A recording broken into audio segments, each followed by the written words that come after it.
Ukraine is not just our partner, it is your neighbor. We all want to see an end to the terrible aggression against Ukraine. And it is vital that any deal reached brings an enduring peace.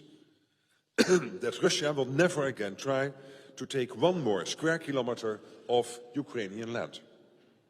This will require robust, as you said, security guarantees. And NATO allies are actively discussing what that might entail. While there is much that still needs to be decided, there is no question that Europe has a vital role to play in securing peace in Ukraine. Keď sa rozhodnú tie investície síce navýšiť, ale rozdeliť na nejaké dvojaké určenie. At the same time, we should continue to strengthen Ukraine's hand so that they can come to the negotiating table from a position of strength. As an alliance, we are delivering on commitments made at the Washington summit.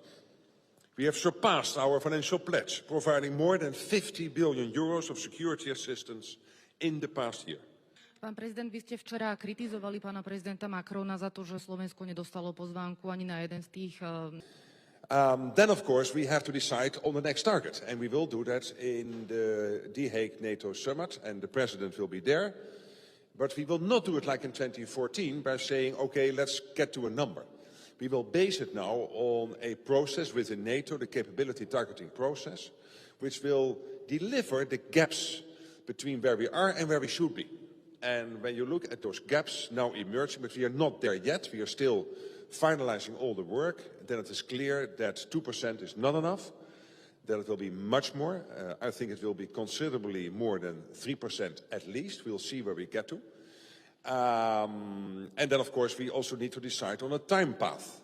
And I think we have to decide on an ambitious time path to get to the new target, so not like in 2014. Ďakujeme veľmi pekne, že ste prišli. Prajeme ešte pekný deň.